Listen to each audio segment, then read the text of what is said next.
selamat malam, shalom. Shalom. Kurang semangat, shalom. Shalom. Tolong ditampilkan PowerPoint-nya. Ya, dari atas F5 dipencet F5.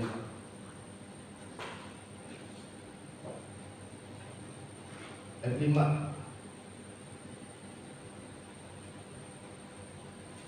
Dari atas F5. Coba Bang Yudri slideshow. Puji nama Tuhan, teman-teman sekalian, kita sudah masuk ke minggu yang kedua ya, ketiga ya. Minggu yang ketiga di bulan Januari ini kita sudah masuk melangkah 3 minggu di tahun yang baru ini.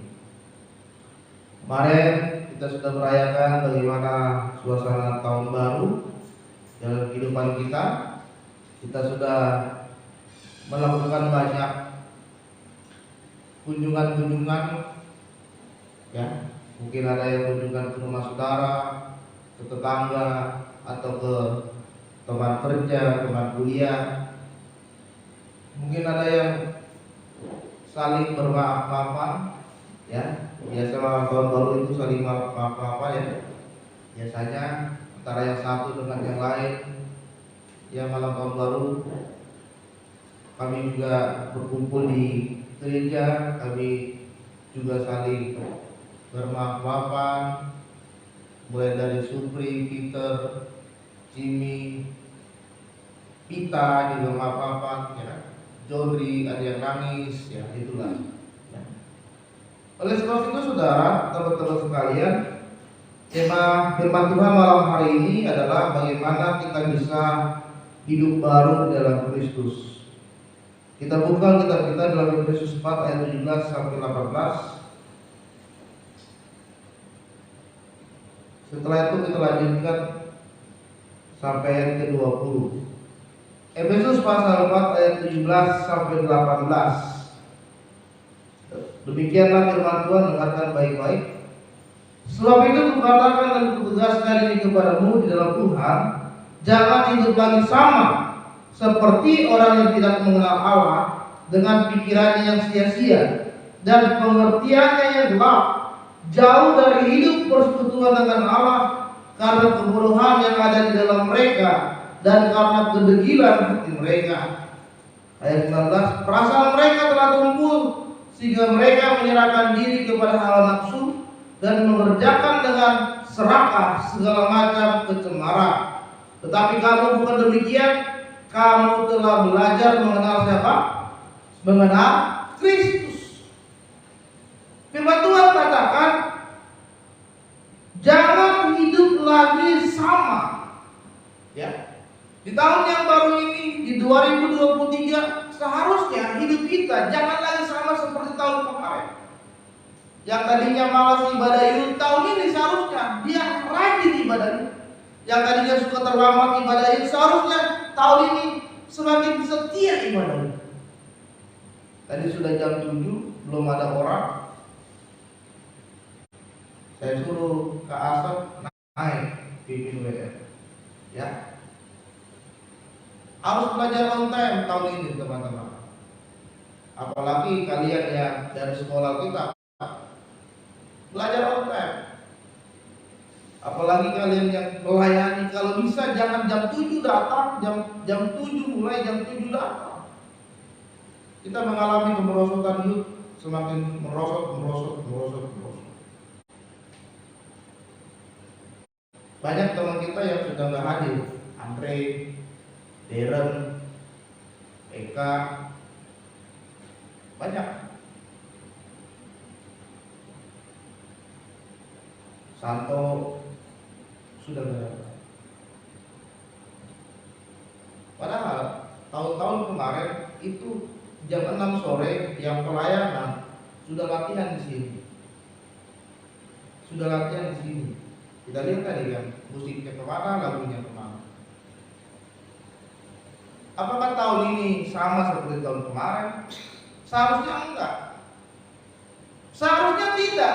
Kenapa? Seharusnya tahun ini harus lebih baik dari tahun yang kemarin dalam segala hal kehidupan kita, bahkan dalam ibadah kita.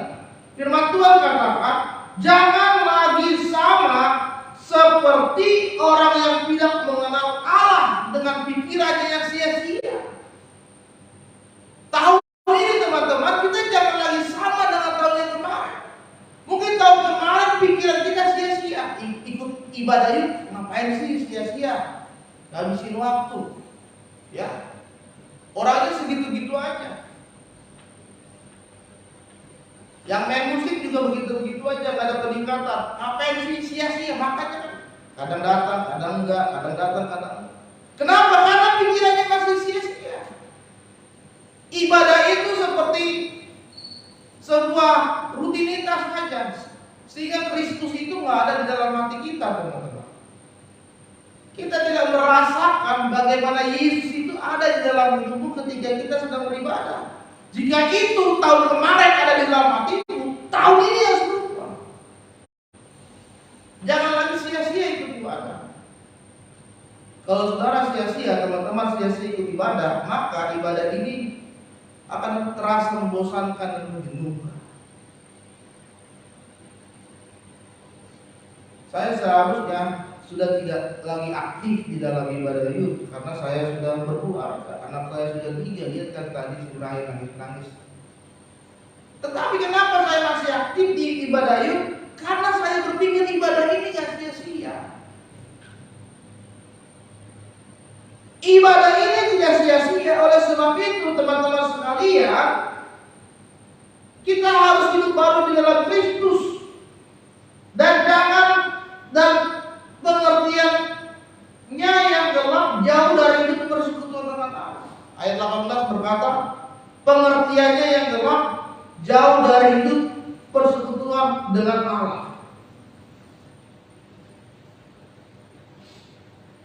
Pengertiannya yang gelap, pengertian itu adalah cara berpikir kita. Kita berpikir itu masih berhubungan dengan hal-hal keduniawian, lebih mementingkan urusan-urusan duniawi daripada urusan Tuhan. Kita lebih mementingkan pekerjaan, usaha, bisnis, teman, pertemuan di udara daripada Tuhan. Ayat selanjutnya berkata, karena kebodohan yang ada di dalam mereka dan karena kedegilan mereka, perasaan mereka telah tumpul sehingga mereka menyerahkan diri kepada hawa nafsu dan mengerjakan dengan serakah segala macam kecemaran. Mungkin tahun kemarin kita masih hidup dalam hawa nafsu, mungkin tahun kemarin kita masih hidup di dalam kecemaran, mungkin tahun kemarin kita masih hidup dengan kekerasan, kedegilan hati kita. Tapi tahun ini harus mengalami perubahan hidup. Harus mengalami perubahan hidup. Saya teringat dengan salah satu perkataan dari salah satu tokoh terkenal yang berkata bahwa jika kamu ingin mau berubah, berubahlah dari sekarang. Kalau tidak, kamu mati. Jika kamu ingin berubah, berubahlah dari sekarang. Kalau tidak, kamu mati. Kalau teman-teman melihat kupu-kupu, ya kan, kupu-kupu indah ya kan, bulunya indah, warna-warni, dia lucu. Tapi proses menjadi sebuah kupu-kupu berawal dari ulat. Pernah lihat ulat di sini? Pernah ya? Ulat itu binatang yang menjijikkan. Kakinya banyak. Kalau kita terkena bulu dari ulat ini akan terasa gatal seluruh tubuh. Saya pernah kena ulat bulu, badan saya semua gatal-gatal, bengkak-bengkak. Dari proses dari ulat dia harus mengalami perubahan menjadi kepompong. Di perubahan menjadi kepompong, jika jika dia terus menjadi sebuah kepompong, maka dia akan mati. Karena menjadi kepompong ini teman-teman ada batas waktunya. Paling lama dia 20 hari sampai 25 hari. Dan jika dia terus berada di dalam kepompongnya ini, dia mati. Karena dia harus keluar dari kepompongnya itu dan dia berubah menjadi kepompong. Hari ini kita mau belajar di tahun ini, di masa mudamu, apakah kita mau hidup baru di dalam Kristus? Hidup baru teman-teman lanjut. Hidup baru berarti suatu keadaan di mana kehidupan kita sudah berubah. Tidak sama seperti sebelumnya karena Kristus ada di dalam hidupmu. Sudah berubah.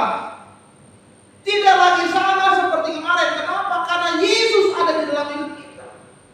Yang tadinya suka ngomong kotor, tahun ini berubah karena ada Yesus. Yang tadinya suka melawan, tidak mau menuruti perintah. Yang tadinya keras kepala, hari ini berubah, tidak sama seperti yang lalu. Karena apa? Karena ada Yesus dalam hati kita. Kalau tidak ada Yesus dalam hidup kita, maka kita tidak akan pernah mengalami perubahan. Dari tahun ke tahun, masuk tahun baru, itu diulang-ulang terus. Diulang-ulang terus, sehingga tidak mengalami perubahan. Dan itu diulang-ulang terus. Beberapa minggu ini kita mendengar ada seorang tokoh artis di Indonesia yang dia kembali ditangkap oleh polisi karena memakai narkoba untuk yang ketiga kali. Bayangkan 3 kali ditangkap karena pakai narkoba. Dia sudah merasakan rasanya di penjara, tapi dia ulang terus, dan dia ulang terus. Kemarin baru ditangkap kembali ketiga kalinya karena memakai narkoba. Kenapa? Karena dia tidak mau hidupnya berubah. Karena dia mau hidupnya begitu-begitu saja, hidup di dalam dunia narkoba. Apakah kita mau hidup kita seperti itu, teman-teman? Kita masih hidup dalam keinginan duniawi. Ngomong kotor, ngomong najis, pikiran kita masih pikiran yang negatif. Ya kan? Perbuatanmu masih perbuatan yang tidak berkenan di hadapan Tuhan. Menipu orang, fitnah orang, iri, membenci orang. Kalau kita masih seperti itu, kita sama seperti artis yang tadi ditangkap. Nggak ada perubahan. Berarti kalau kita tidak mengalami perubahan, berarti Yesus itu tidak ada di dalam hati kita. Kita tidak mengundang Tuhan Yesus masuk ke dalam hatimu, tetapi yang kita undang adalah si iblis, si jahat, sehingga dia menguasai hati kita, sehingga kita hidup di dalam dosa. Tahun ini adalah waktunya supaya kita berubah. Tahun ini adalah momentumnya supaya kita berubah. Yang tadinya gak bisa melayani, sekarang melayani. Yang tadinya main musik seadanya, tahun ini belajar kualitas musik ditingkatkan. Yang tadinya gak bisa worship leader, yang tadinya gak bisa singer, yang tadinya gak bisa melayani, yang tadinya tahun kemarin gak pernah melayani, hari tahun ini tampil melayani. Itu namanya berubah. Yang tadinya tahun kemarin males-malesan ikut youth, yang tadinya menjadi anak yang selalu membantah orang tua, melawan orang tua, yang tidak peduli dengan orang tua, masa bodoh dengan orang tua, masa bodoh dengan saudara-saudaramu yang lain, hari ini berubah. Kenapa? Karena Yesus ada di dalam hati kita. Masa bodoh lah Kak, masa bodoh lah adik saya emang begitu, udah biarin aja lah. Masa bodoh lah kakak saya emang suka begitu, bawel. Saya punya anak murid yang mau minta pindah sekolah karena dia dibeda-bedakan oleh orang tuanya. Dia bilang, "Pak, saya mau pindah." "Kenapa kamu pindah?" "Saya mau kembali ke Manado." "Kenapa kembali ke Manado?" "Karena orang tua saya membedakan saya dengan abang saya." Dibeda-bedakan. Akhirnya dia inisiatif mau pindah. Ya. Jadi teman-teman, hari ini kita mau belajar bagaimana supaya hidup kita mengalami perubahan di dalam Kristus. Apa yang harus kita lakukan? Yang pertama adalah kita harus memiliki kesadaran akan dosa. Roma 3 ayat 23 berkata, "Karena semua orang telah berdosa, telah kehilangan kemuliaan Allah. Tidak ada satu manusia pun di dunia ini yang tidak berdosa." Even saya sendiri pun yang sudah berkhotbah, saya adalah manusia yang berdosa, sama seperti kalian. Sama. Firman Tuhan katakan, karena dosa kita kehilangan kemuliaannya Tuhan. Tetapi karena Yesus sudah datang, yang kita rayakan kemarin pada saat hari Natal, karena Yesus datang ke dalam hidup kita, maka Dia menyelamatkan kita. Dan tadinya kita sudah kehilangan kemuliaan Tuhan, kita angkat, Dia angkat hidup kita kembali, sehingga kita kembali layak di hadapan Tuhan. Sama seperti sebuah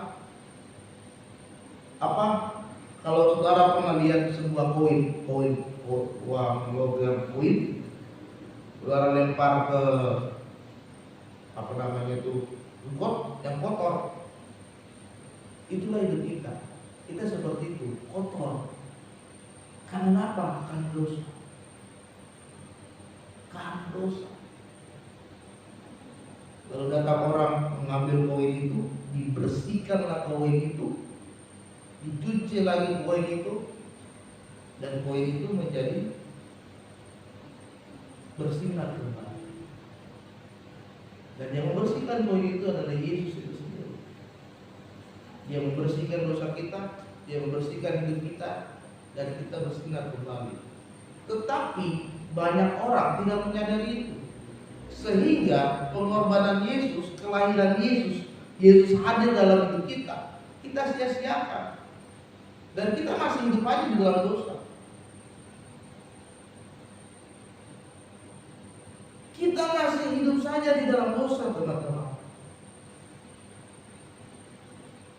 Apa itu dosa? Dosa itu ialah pelanggaran hukum Tuhan. Dosa bukan hanya perbuatan yang salah, tetapi berupa kegagalan untuk kita melakukan perbuatan baik. Ya. Itu sebuah pelanggaran di hadapan Tuhan. Bukan hanya kita berupa kegagalan, tetapi kita tidak bisa melakukan perbuatan yang baik di hadapan Tuhan. Apa dosa yang sudah kalian perbuat hari ini? Ada? Jawab dari dalam hatimu masing-masing. Dalam sehari berapa dosa yang sudah kalian lakukan? 1, 2, 3, 5, 10. Jawab dalam diri kalian. Berapa kali pelanggaran yang sudah kita lakukan di hadapan Tuhan? Karena dosa itu berupa pelanggaran di hadapan Tuhan, berupa kegagalan, supaya karena kita telah gagal dalam melakukan perbuatannya.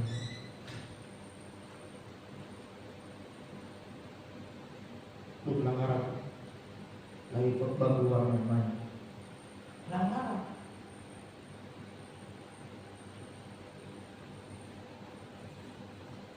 Kalau kita masih melakukan dosa, berarti kita tidak mau hidup kita dibentuk oleh Tuhan supaya kita mengalami perubahan. Jadi hidupnya gitu-gitu aja. Dikritik, marah, ditegur, marah, ya kan?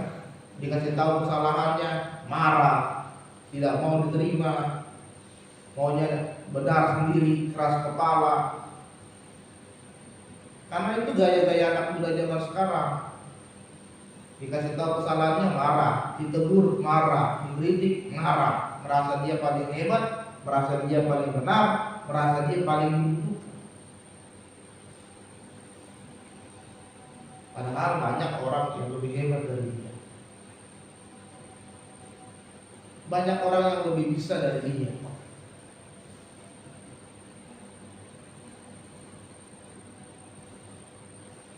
Di dalam Yakobus 4 ayat 17 berkata, jika seorang tahu bagaimana ia berbuat baik, tetapi ia tidak melakukannya, dia berdosa.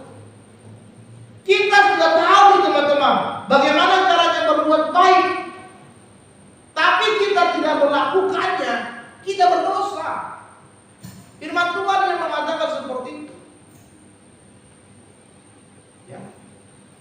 Kamu sudah tahu ada temanmu yang sedang kesusahan, tapi kita tidak menolong dia, kita berdosa.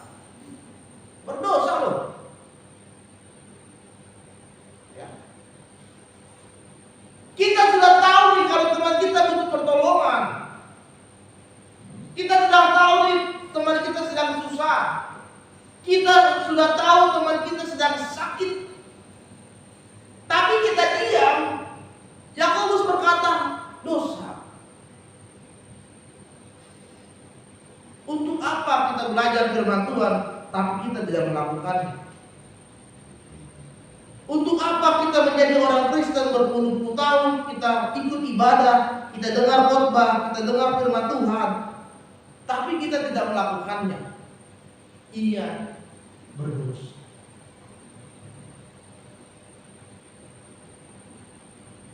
Berdosa. Sudah tahu kalau pacaran, pergaulan bebas itu salah, tapi masih dilakukan. Berdosa. Sudah tahu main judi itu salah, tapi masih dilakukan. Sudah tahu nipu itu salah, masih dilakukan. Yakobus berkata, berdosa. Jadi kita harus sadar kalau kita adalah orang berdosa. Ya. Ada yang tidak sadar di sini dia tidak berdosa? Ada ya? Tidak ada. Ada. Yang kedua teman-teman, supaya kita hidup di dalam hidup baru dalam Kristus, kita harus bertobat. 1 Yohanes 1 ayat 9 berkata, jika kita mengaku dosa kita, maka Ia adalah setia dan adil, sehingga Ia akan mengampuni segala dosa kita dan menyucikan kita dari segala kejahatan. Kita harus bertobat supaya dosa kita diampuni. Ya. Dan bertobat itu adalah proses bagaimana hidup kita supaya melepas pelanggaran-pelanggaran yang sudah kita lakukan sebelumnya. Bertobat itu setiap hari teman-teman. Kita harus mengevaluasi diri kita. Makanya kalau bisa setiap malam kalian punya catatan. Hari ini dosa apa yang saya lakukan? Saya bohongin Bang Enos, catat. Oh, saya bikin kesal Bang Enos, catat. Saya bikin kesal Bang Yodri, catat. Malamnya kita renungkan, supaya besok pagi kita gak lakukan pelanggaran itu. Tapi kalau kita sudah tahu kita melakukan dosa, tapi kita tidak bertobat, berarti kita jahat di hadapan Tuhan. Jahat.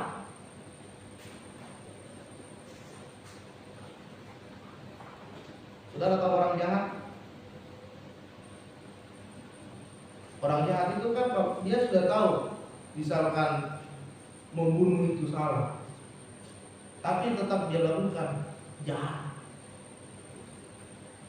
Dia sudah tahu menipu itu salah. Dia sudah tahu mencuri itu salah. Tahu dia. Kalau saya mencuri, saya nanti ditangkap polisi. Saya bisa masuk penjara. Dia tahu. Tapi tetap dilakukan. Jahat. Itu orang jahat. Demikian juga kita teman-teman. Kalau tahun ini kita sudah tahu kita salah, kita punya dosa, kita mengaku kepada Tuhan, tapi kita lakukan lagi dosa itu, kita jahat.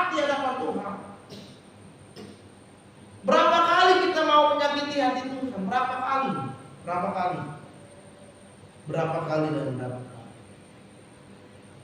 Jadi tahun ini mulailah belajar sungguh-sungguh untuk bertobat secara benar di hadapan Tuhan. Bagaimana kita bertobat? Bagaimana pandangan kita, sikap hati kita terhadap dosa, itu semua berubah di dalam Tuhan. Amin. Ya. Pandangan kita, sikap hati kita tahun ini semakin Tuhan ubahkan. Yang tadinya dia orang yang baperan, ya kan, gampang tersinggung, tahun ini hatimu diubahkan oleh Tuhan.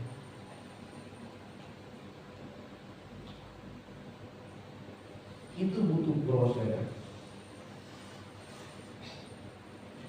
Yang tadinya dia suka marah-marah, ya kan, ditegur dikit, dikritik dikit, marah. Yang tadinya dia cemburu, buta, ya kan, diblokir nomor saya bang, iya dia jalan sama, kalau jalan dia juga ngomong cewek-cewek lain, cemburu.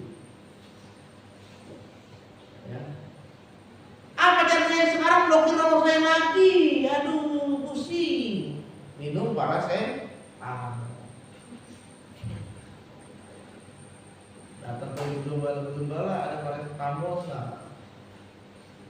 Tahun ini berubah ya. Harus berubah,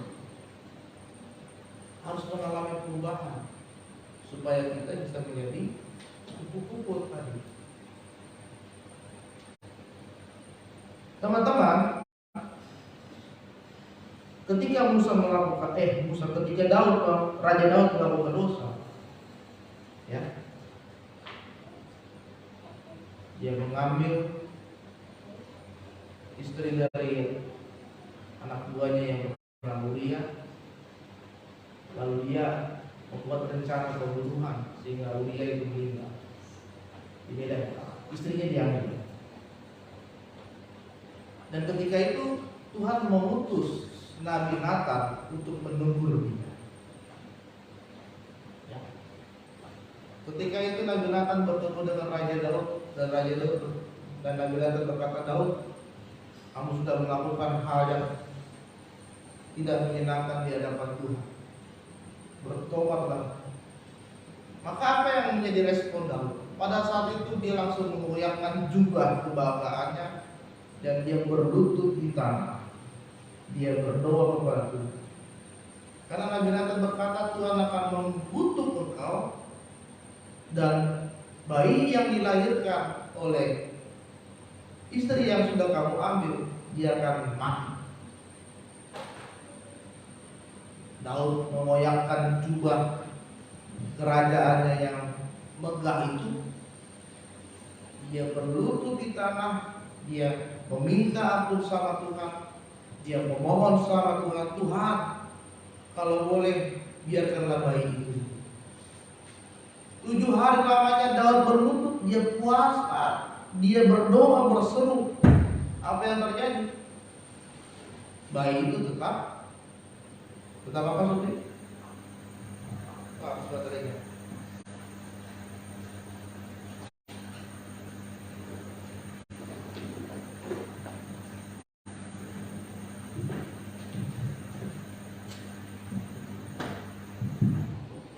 Cek ya.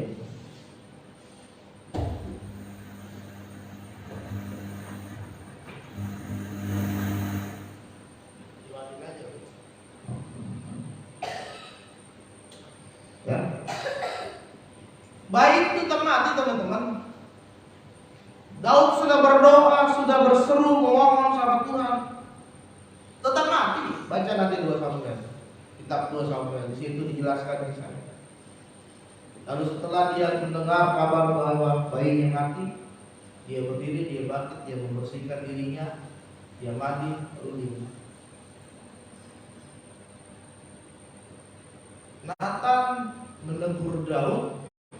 Dan dia melakukan kesalahan, dia terima. Dan dia mengaku dan memohon. kita ditegur oleh orang, kadang kita nggak terima, kadang kita merasa kita benar, padahal salah. Bahkan kadang kita lebih galak dari orang yang menegur kita. Kita nggak terima. Kita merasa, wah enggak dong, gua yang benar dong, nggak pernah tuh yang saya lakukan itu salah. Saya yang paling benar, pekerjaan saya paling benar, pelayanan saya paling benar, hidup saya paling benar. Padahal salah. Tidak mau mengakui kesalahan, tidak mau mengakui dosa, tidak mau mengakui perbuatan yang sudah melanggar perintah Tuhan.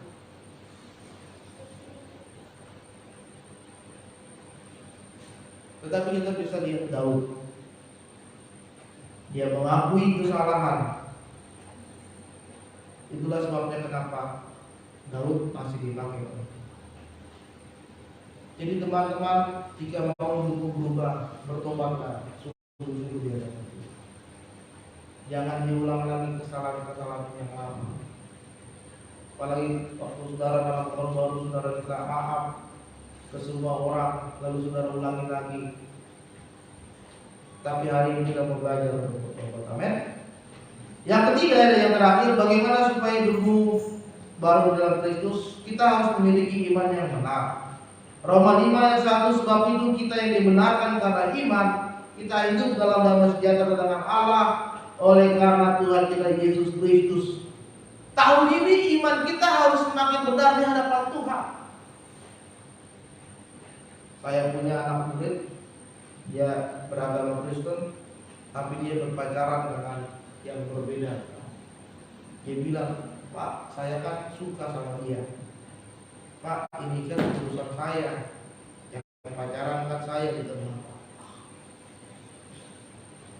Ada banyak anak muda Kristen sekarang begitu. Cari pasangan, asal cari pasangan yang beda agama juga gak apa-apa. Cengangak tengingik. Lama-lama dia nikah dengan pasangan itu, pindah imannya ke sana. Segampang itu kita menjual iman kita karena pasangan. Banyak. Segampang itu saudara jual Yesus karena pacarmu, karena pasangan. Darah Yesus, keselamatan Yesus, pengampunan Yesus sia-sia karena saudara lebih mencintai pasangan yang berbeda agama. Iman kita nggak benar. Iman kita setengah-setengah.